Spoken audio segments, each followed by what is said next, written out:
Recording in progress.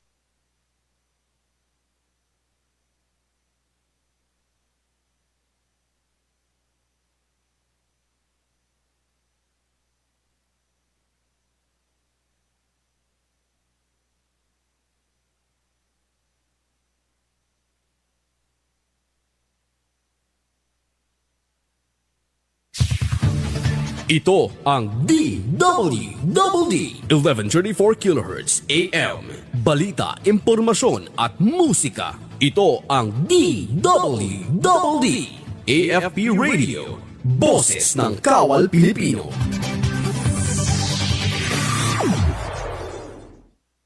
Kayo ay nakatutok sa DWD AFP Radio. Kami po ay kasapi ng KBP, Kapisanan ng mga Broadcaster ng Pilipinas. Mga katropa, alam mo ba na ang DWD 1134 kHz AFP Radio ay ang opisyal na radio station ng Sandatahang Lakas ng Pilipinas na binubuo ng Army, Navy at Air Force na siyang maghahatid sa inyo ng mga balita mula sa ating Armed Forces at iba pang impormasyon. Mga katropa, hanapin at ilike kami sa Facebook, Twitter at YouTube. DWD AFP Radio, ang boses ng Kawal Pilipino.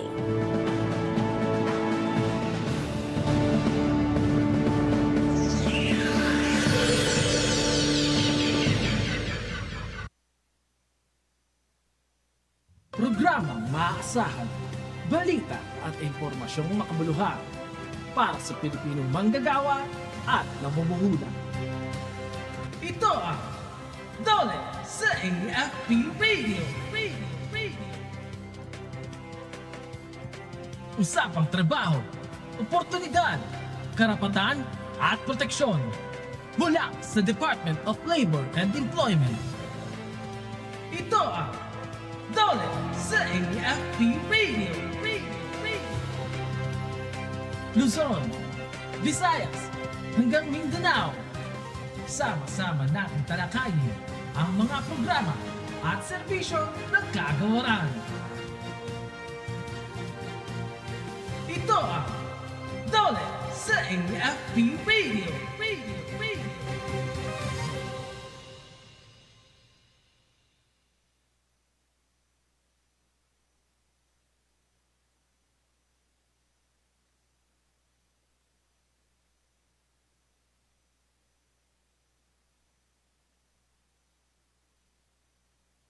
Isang magandang umaga mga kasama sa paggawa at namumuhunan. Ngayon po ay 30 ng Hunyo at huling Martes sa buwang ito. Mula sa Department of Labor and Employment, ako pa rin po ang inyong lingkod, Althea Luis Mahan. Samahan niyo po kaming muli sa isang panibagong episode ng Dole sa AFP Radio. Ako naman po si Tim Laderas. Narito po tayo muli para sa isang oras na talakayan ukol sa mga napapanahong balita at mahahalagang impormasyon tungkol sa paggawa at panghanap buhay sa ating bansa. Bago natin simulan ang ating programa, batiin na natin ang ating napakasipag at maasahang kalihim, ang ating kagalang-galang na kalihim, Secretary Francis N. Valentino.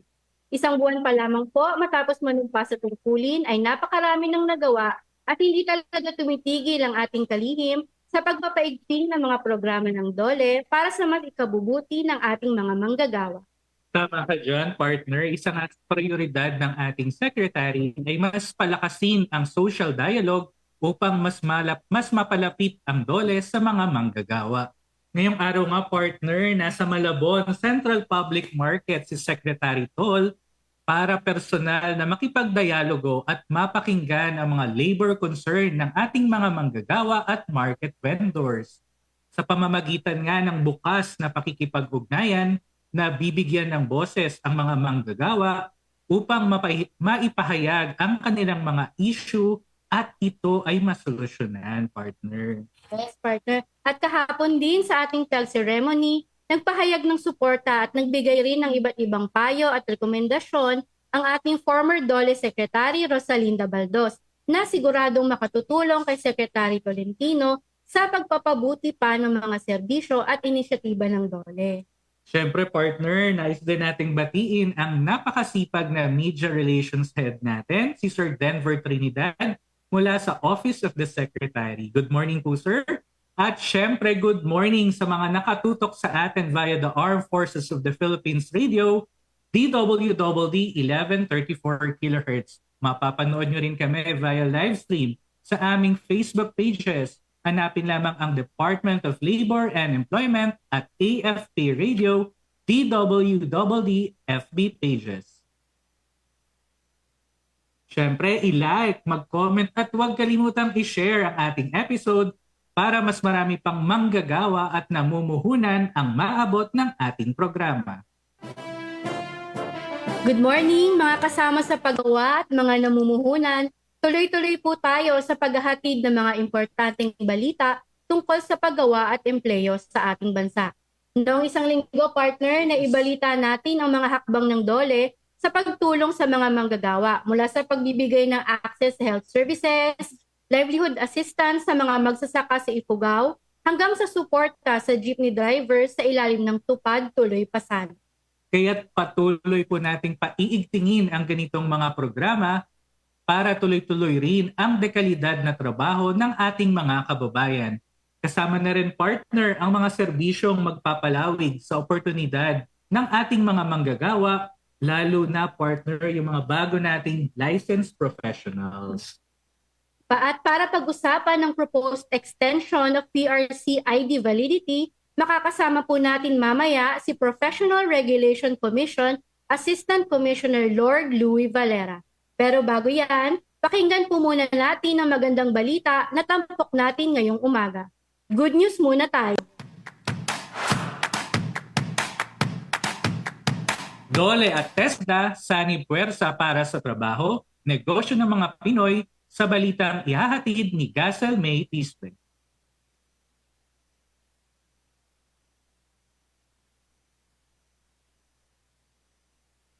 Sanib puwersa para sa trabaho, negosyo ng mga Pinoy.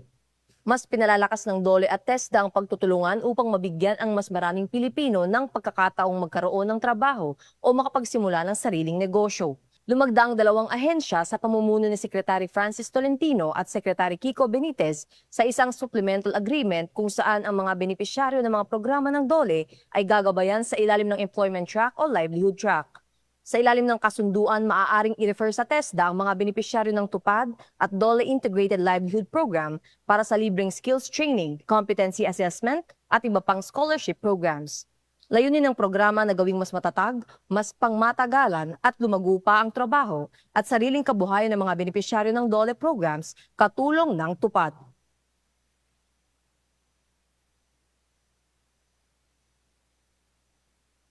DOLE at MMDA magde-deploy ng 10,000 TUPAD workers para sa cleanup at flood mitigation.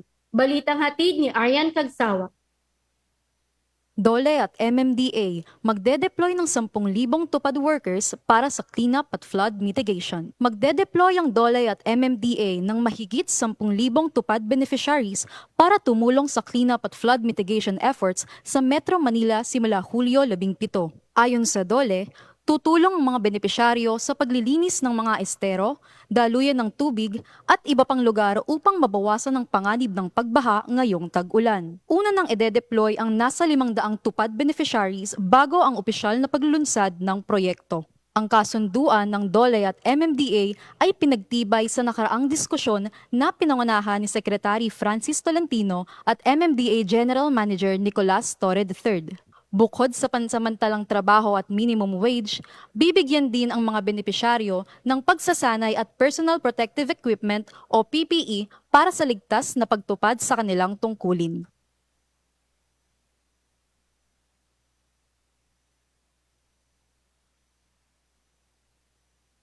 DOLE nanawagan ng mas matibay na ugnayan sa mga employer. Sa balita ni Julian DOLE nananawagan ng mas matibay na ugnayan sa mga employer. Nananawagan si Labor Secretary Francis Tolentino sa mga employer sa bansa. Napalakasin ang pagtutulungan ng pamahalaan, manggagawa at pribadong sektor upang makalikha ng mas maraming likalidad na trabaho at mapaunlad ang ekonomiya. Sa pagpupulong ng Employers Confederation of the Philippines o ECOP, inilatag ng kalihim ang mga prioridad ng DOLE. Kabilang dito ang pagtatatag ng Labor Attorney's Office at National Academy for Labor Justice upang higit pang mapalakas ang labor justice sa bansa. Kasama rin sa mga prioridad ang pagpapalawak ng workforce development at pagpapalakas ng proteksyon para sa mga manggagawa, kabilang ang mga nasa digital at gig economy. Ayon kay Secretary Tolentino, ang mga inisyatibong ito ay nakabatay sa prinsipyong patas ng pagtrato sa mga manggagawa at employer, habang pinalalakas ang pakikipagtulungan sa pribadong sektor upang lumikha ng mas maraming oportunidad sa trabaho.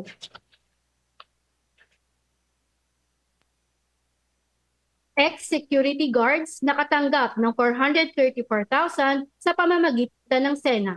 Ulat mula kay Riz Rodriguez. Ex-security guards nakatanggap ng 434,000 sa pamamagitan ng SENA.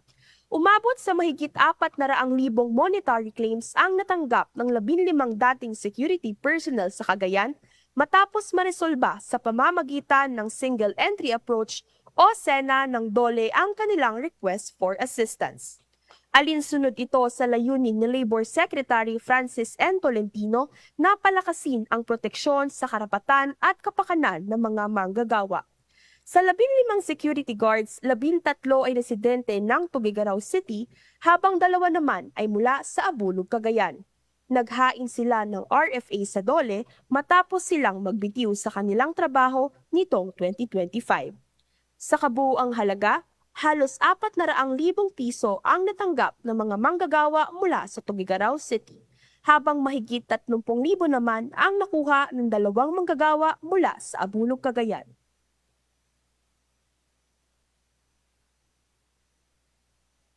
At good news naman tayo mula sa Caraga Region sa balita ni Marga Garcian. 100 child laborers at kanilang pamilya tinulungan ng DOLE sa Caraga. 100 profile child laborers sa Surigao del Sur ang nabigyan ng iba't ibang serbisyo at tulong ng DOLE at International Labor Organization sa pagdiriwang ng World Day Against Child Labor. Bukod sa school supplies, hygiene kits, healthcare at iba pang suporta, nabigyan din ng tupad ang 100 magulang at guardian ng mga bata. Tumanggap sila ng sahod para sa 10 araw na trabaho na nagkakahalaga ng kabuuang 513,600 piso. Nabigyan din ang mga pamilya ng livelihood assistance sa ilalim ng DOLE Integrated Livelihood Program upang magkaroon ng dagdag na pagkakakitaan at maiwasang bumalik sa child labor ang mga bata. Bahagi ang inisyatiba upang tuluyang wakasan ang child labor sa bansa at matugunan ang mga ugat ng child labor. Layon din itong tiyakin na ang bawat bata ay makapag-aral, makapaglaro at makamit ang kanilang mga pangarap.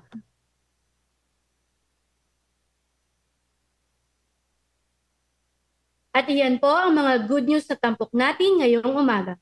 Susunod na po ang ating panayam kay PRC Assistant Commissioner Lord Louis Valera. Oras natin, 18 minuto makalipas ang alas 11 ng umaga. Alamin ang mga mainit na balita mula sa ating Armed Forces. Tumutok sa 1134 kHz AM sa inyong mga radyo at manood online. I-like at i-share ang AFP Radio DWWD Facebook page. Ito ang DWWD Armed Forces Radio, ang boses ng Kawal Pilipino. Kayo ay nakatutok sa DWWD AFP Radio. Kami po ay kasapi ng KBP, Kapisanan ng mga Broadcaster ng Pilipinas.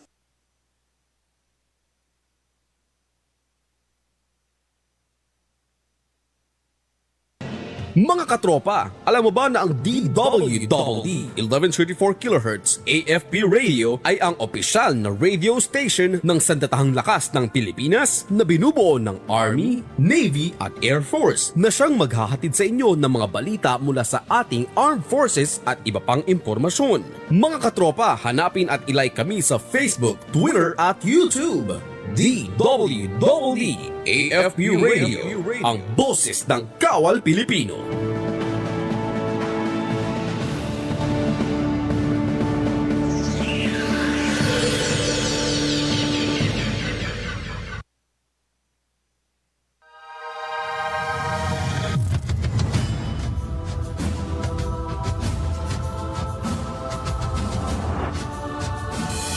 professionals look after our health, teach our children, design our houses, build roads and bridges, safeguard lives and properties, and ensure the safety of our community. Professionals help improve the quality of our lives and the development of our country. Their sacrifices and hard work abroad help send children to school. Their expertise and tender loving care bring honor to our race among the community of nations. Despite the challenges many professionals endure, these professionals are among the millions of clients that this agency, the Professional Regulation Commission, or PRC, has been established and instituted for to serve.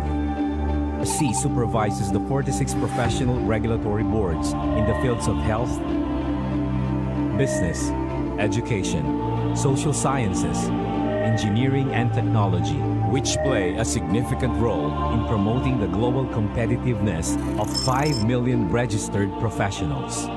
The promulgation of the implementing rules and regulations of PD number 223 and the computerization of the database of registered professionals, the PRC quickly adapted by partially computerizing the licensure examinations for physicians, midwives, accountants, medical technologists, and nurses. Executive Order number 266 made continuing professional education mandatory for the renewal of professional identification cards. Bringing its services closer to the people, PRC decentralized its operations with establishment of field offices in Baguio, Legazpi, Cebu, Davao, and Cagayan de Oro, the adoption of the vision and mission, and the first commission strategic plan, and the awarding of the ISO 9002 certification by the Anglo-Japanese American Environmental Quality and Safety Certification. These initiatives towards modernization gain momentum with the approval of Republic Act number 8981 or the PRC Modernization Act of 2000. The act provides for modernization in technology, systems, and organizational structure. Technological modernization came with the conduct of walk-in examination and online application system in 2006. Then in 2016, the Continuing Professional Development or the CPD was institutionalized through Republic Act number 10912. The CPD program ensures the maintenance of competence and fitness to practice of professionals. In addition,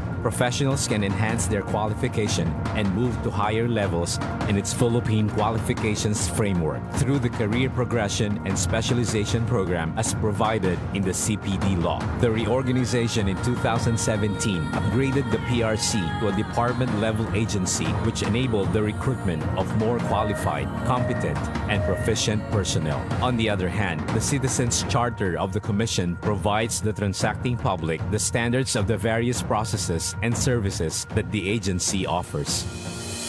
Through the years, the PRC stayed true to its commitment to protecting and promoting the public interest, welfare, health, and safety.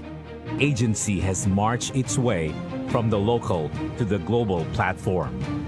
It evolved into an internationally recognized licensing and regulatory agency and fostered professionals to be competitive both locally and globally by developing skills and improving qualification standards. Mutual recognition agreements, mutual recognition of professional qualifications arrangements, and other bilateral agreements open the doors of career opportunities abroad for Filipino professionals. These professionals are the muse behind what the PRC seal embodies, the vast source of knowledge and technology of a professional nurtured by the guiding embrace of professional regulation. PRC is committed to bring service excellence closer to the people with its transformation for good governance and engagement into e-services and digitalization. PRC believes that the advancement of a nation is prefaced on its professionals. Pursuant to its Citizens Charter, the PRC serves its clients 24/7 through online services as part of its digitalization program with the development, deployment, and implementation of the following systems: Licensure Examination and Registration Information System, computer-based licensure examination system, client relationship management system, accreditation and compliance online application system, correction and releasing system, executive information system, planning administrative and financial management information system. The PRC remains resilient and unwavering in the service of professionals. The PRC is boldly confident to face the future, steadfast in empowering the professionals who pledge to abide by their oaths of service to the nation.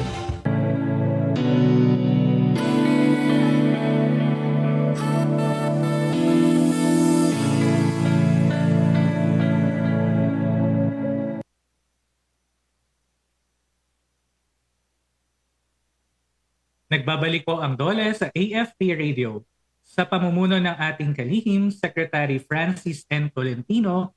Patuloy ang pagsusulong at pagsuporta natin sa mga hakbang upang mapadali ang akses sa trabaho at serbisyo para sa mga manggagawa. Kabilang dito ang panukalang pagpapalawig ng validity ng PRC ID upang matiyak na hindi magiging hadlang ang renewal sa tuloy-tuloy na employment ng ating mga profesional. At para magbigay ng impormasyon hinggil sa panukalang ito, makakasama natin ngayong araw ang Assistant Commissioner ng Professional Regulation Commission, Assistant Commissioner Lord Louis P. Valera. Good morning po, Assistant Commissioner. Good morning, sir. Hi, good morning, Althea and team. At magandang umaga din sa ating mga tiga-panood at tiga-pakinig. Good morning po at salamat po sa pagpapaunlak ng aming imbitasyon. Diretso na po tayo sa ating paksa ngayong araw.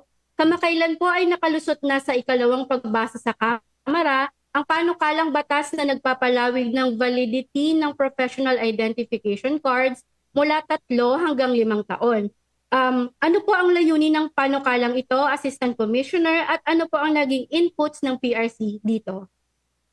Well, thank you. Thank you, Althea. Well, unang-una, initiative talaga ni PRC ito. We thought it was already necessary kasi 'di ba, kadamihan ng mga ahensya din ng pamahalaan ng gobyerno na nag-i-issue ng mga ng certifications or licenses, pinalawig na nila yung validity ng mga ini-issue nila na lisensya o dokumento. So sa amin sa PRC, we thought that it's also high time that we extend the validity of the license. So yung tanong mo na kung ano yung input ni PRC, well, essentially and basically the bill was a submission by the commission, Althea. Ascom, paano naman po makakatulong yung sa ating mga licensed professionals ito pong mahabang validity period at gaano po ba karami, Assistant Commissioner, yung maaring makinabang once pong maging batas na itong ating bill?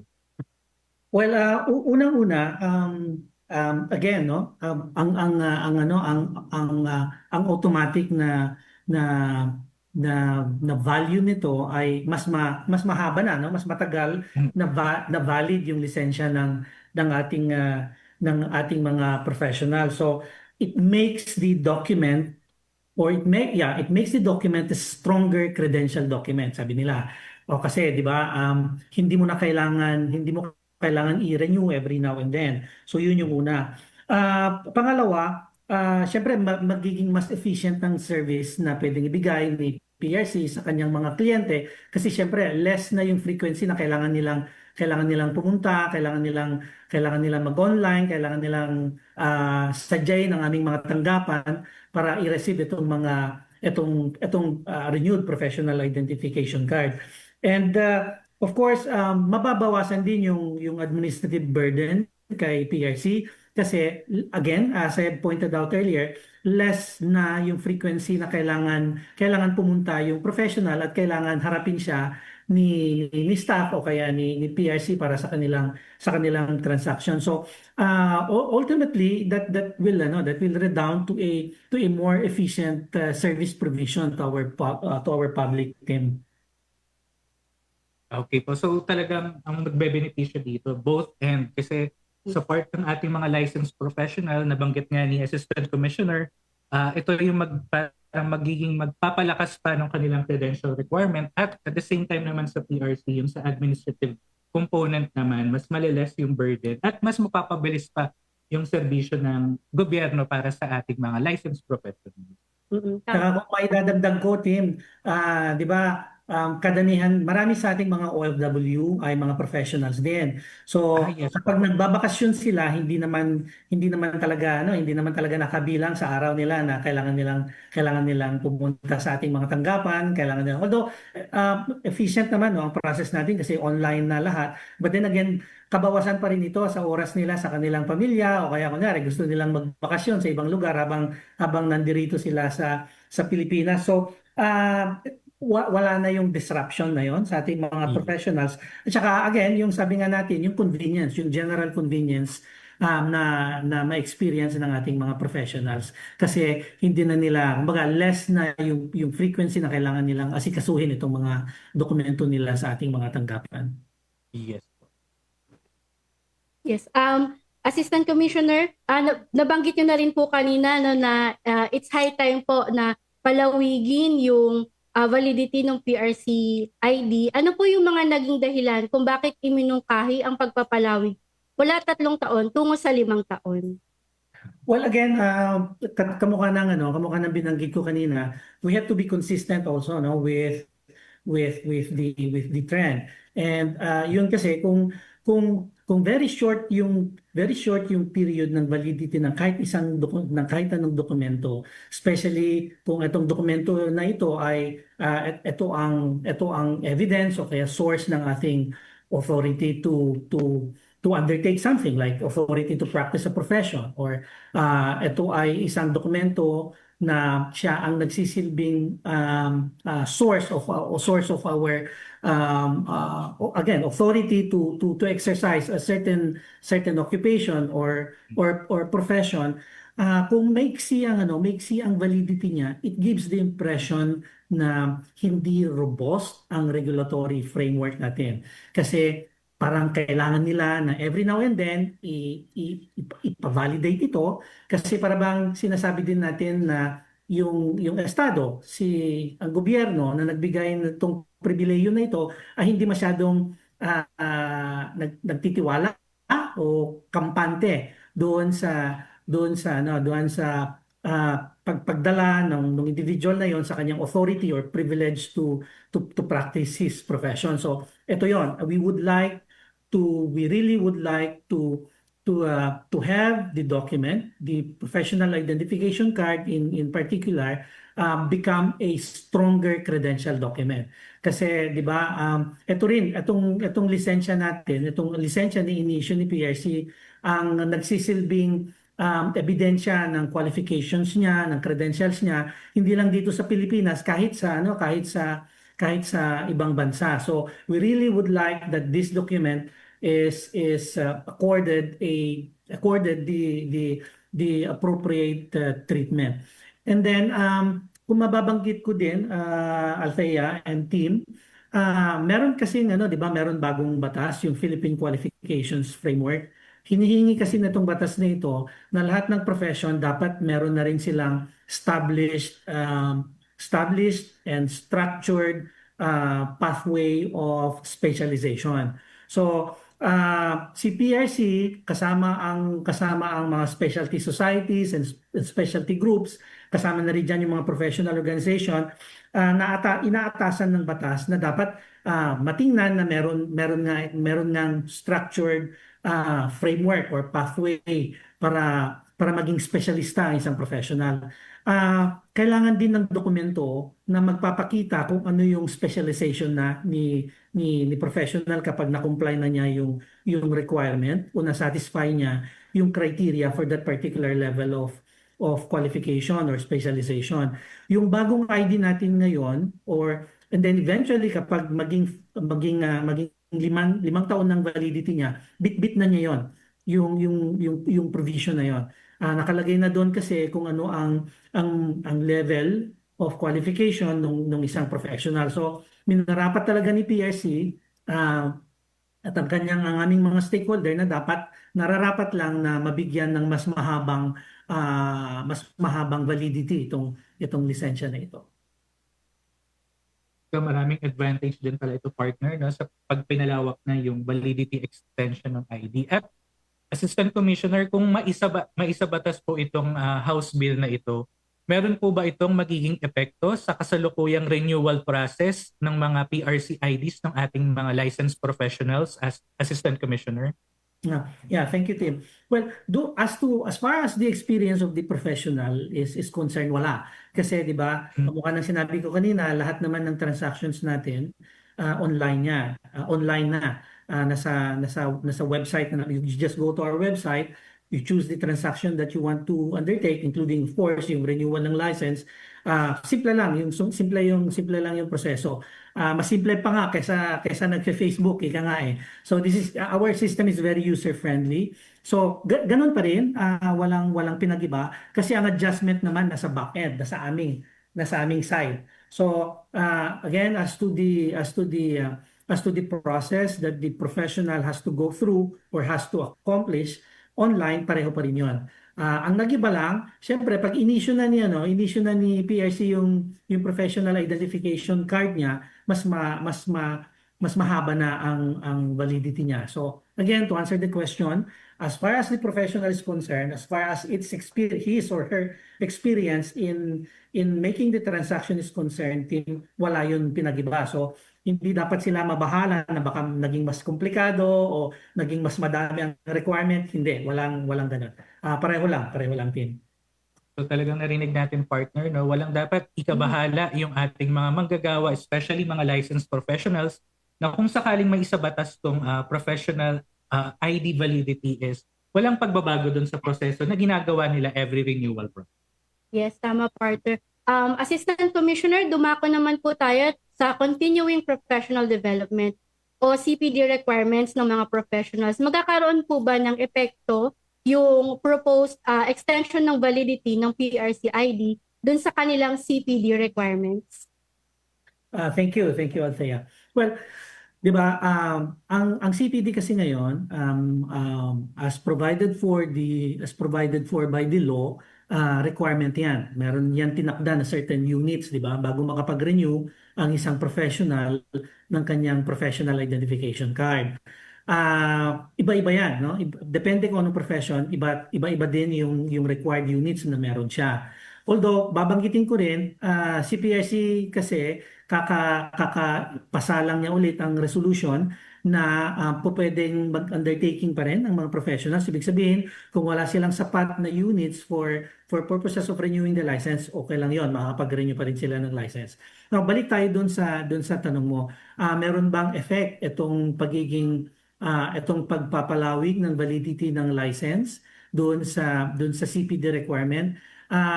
Di ba, kamukha ng sinabi ko kanina, requirement ang number of units as required, nandyan na yan, nakaset na yan by their law and other issuances by the commission and the concerned board. So kunwari sinabi doon, kailangan niya ng 15 units, then 15 units pa rin yun.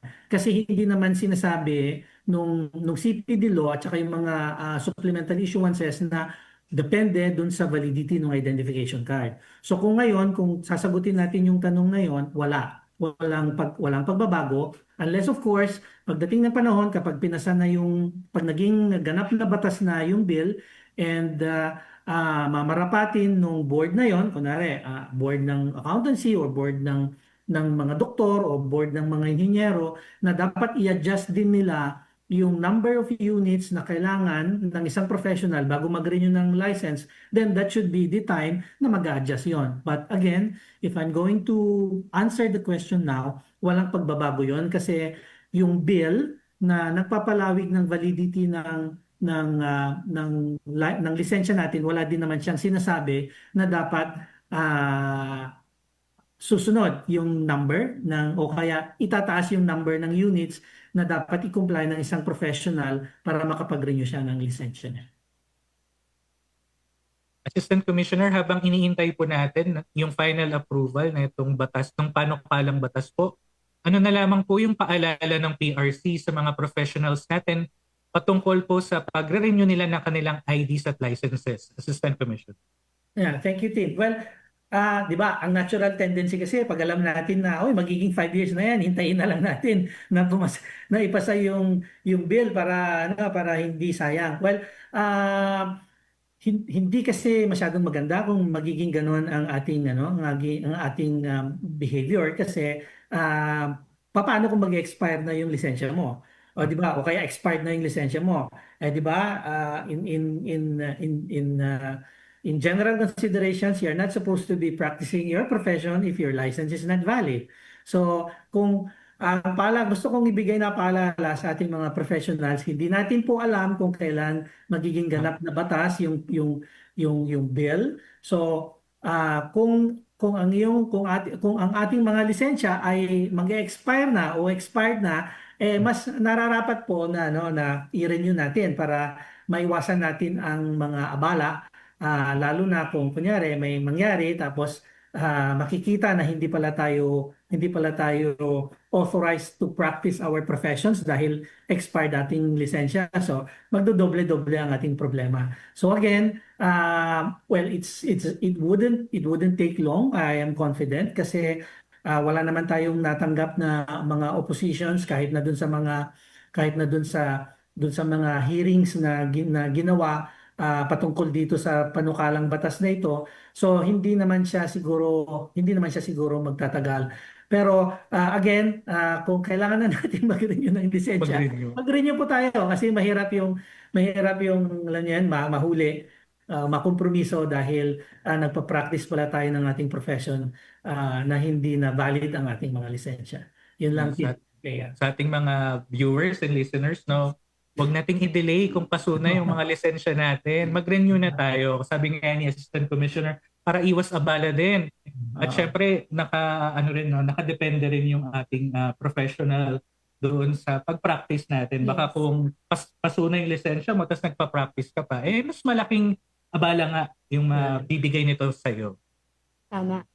Assistant Commissioner, ito naman po related na katanungan. Para naman po sa mga gumagamit ng fake PRC IDs, saan po sila maaaring i-report at ano-ano ang kanilang mga pananagutan? Well, nako, kung kunwari merong isang professional o nagpapanggap na professional at gumagamit siya ng peking dokumento, peking lisensya, criminal act po ito. So, hindi lang yung sarili natin ang ina-expose natin, but pinaka-importante yung naguguyo natin, 'di ba? Yung pasyente natin o kaya yung kliyente natin, yung gagamit ng ating serbisyo. So, siguro ang gusto kong mensahe sa mga sa public, no, sa mga kliyente or pasyente na nakatuklas na yung palang tumingin sa kanya o kaya yung gumawa ng plano ng bahay niya o ano man ang pinagawa niya sa isang professional ay peke ito o hindi ito authorized to really practice that particular profession. Idulog niyo po sa amin kasi unang-una, kung hindi naman kasi professional yan, walang strict jurisdiction si PRC kasi 'di ba si PRC ang pwede niyang ipataw na penalty ay reprimand, suspension and revocation of the authority to practice. So kung peke itong professional na ito, ibig sabihin hindi siya totoong may hawak ng lisensya, wala tayong isususpend o kaya i-revoke na lisensya. Pero 'di ba binanggit natin kanina, it's a criminal act. So, hindi porket wala namang lisensya na isususpend at i-revoke sa kanila, wala nang pwedeng mangyari sa kanila. Idulog nyo po sila sa amin, bigyan nyo kami ng impormasyon at tutulungan namin kayo na humingi ng intervention dun sa kung saan nararapat, like sa police, sa regular courts, ganyan. Kasi again, hindi dapat nagiging tolerant tayo sa ganyan ng mga practices kasi napakahalaga ang at stake diyan. Kunwari, kung nagpapanggap na doktor yan, buhay ang at stake diyan. Nagpapanggap ng inhinyero diyan, buhay pa rin ang at stake diyan kasi paano kung guguho yung gagawin na bahay or ganyan. So again, siguro yon, let us be wary, let us be very wary. Ang aming website, meron po diyan feature na kung saan madali ang pag-verify kung totoong professional yung ating mga kinakausap. Hindi ko masyadong kabisado, but you need only to enter the name and the profession at sasabihin ng sistema namin kung totoong professional ito. Ganyan. So again, kung hindi tayo kontento doon sa makukuha natin na feedback or data, doon sa website namin, you can email us, you can call us. Yung mga contact details namin nasa website din ho namin, Althea and team. Madali kaming kontakin at I can assure you na tutugon agad yung concerned office sa aming tanggapan. Yun No, lang. para po sa contact details ng PRC, maya-maya i-flash natin sa screen yung contact details ng PRC kasama na yung mga regional offices nila. At this point, Assistant Commissioner, kunin na lang po namin yung inyong mensahe, lalo na po sa ating mga profesional na may transaction po sa komisyon.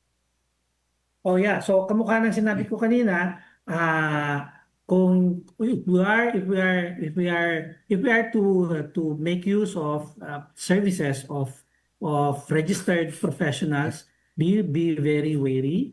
Tingnan na totoong professional sila.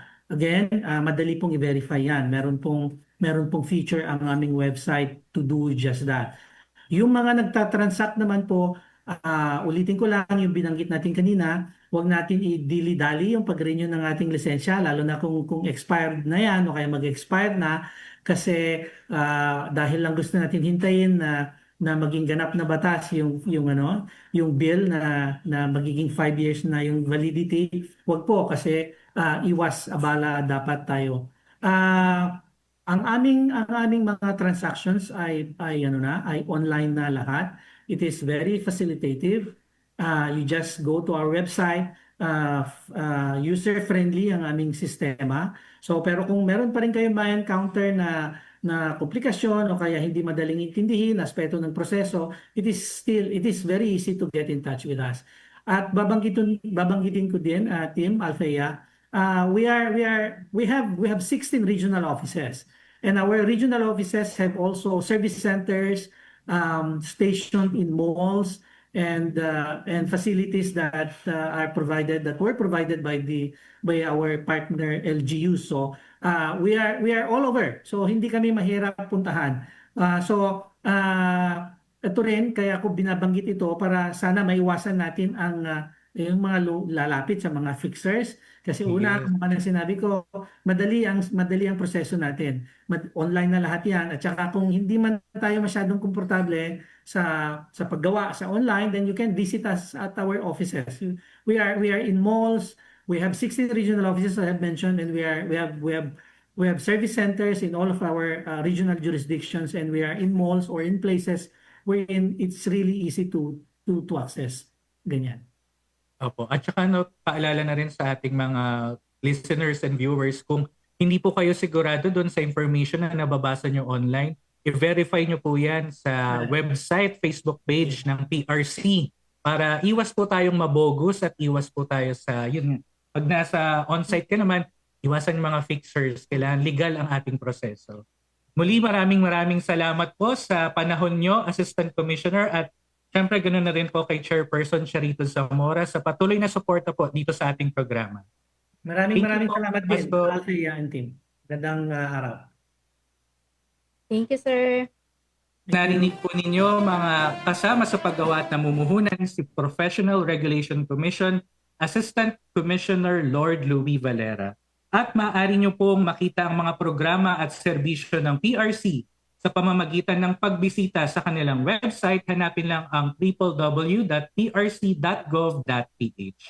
At para naman sa inyong labor-related na tanong, o kung kayo po ay may nais malaman o ireklamo, bukas po ang ating DOLE Hotline 1349. I-dial nyo lamang po iyan sa inyong mga telepono. Pwede rin kayong mag-email hotline 1349@dole.gov.ph o mag-send ng direct message sa aming Facebook page para sa inyong mga labor and employment concerns. Siyempre, hanapin nyo lamang ang official at verified Facebook page ng Department of Labor and I-like nyo na rin ang mga kamanggagawa ang ating FDH, Department of Labor and Employment, DOLE. I-follow ang aming TikTok, Instagram, X at YouTube accounts para lagi kayong updated sa mga balita at programang hatid ng DOLE para sa inyo. I-type lang ang @dolegov_PH. Kami rin ay nasa Viber. Hanapin lamang ang ating Viber community channel, #Serbisyong Dole. At isa na naman pong makabang episode ang ating napagsamahan mga kasama sa paggawa at namumuhunan. Abangan sa susunod na episode kung anong bagong programa ng DOLE ang ating tatalakayin dito sa programa. Sa ngalan ng ating kagalang-galang na kalihim, Secretary Francis N. Tolentino, kasama na rin ang mga kasama namin dito sa DOLE Information and Publication Service, gayon din sa Public Information and Media Relations Unit ng PRC, at syempre sa tulong ng ating mga katropa sa Armed Forces of the Philippines Radio, ako pong muli si Tim Laderas. Ako naman po, Althea Luis Mahan. Tutok lang po ulit kayo sa susunod na episode ng ating programa para sa iba pang mga serbisyong hatid ng DOLE sa bawat manggagawang Pilipino. Dito lamang yan sa DOLE sa AFP Radio. Oras po natin, 51 minuto makalipas ang 11:00 ng umaga. Po ay nakatutok sa DWDD AFP Radio. Kami po ay kasapi ng KBP, Kapisanan ng mga Broadcaster ng Pilipinas.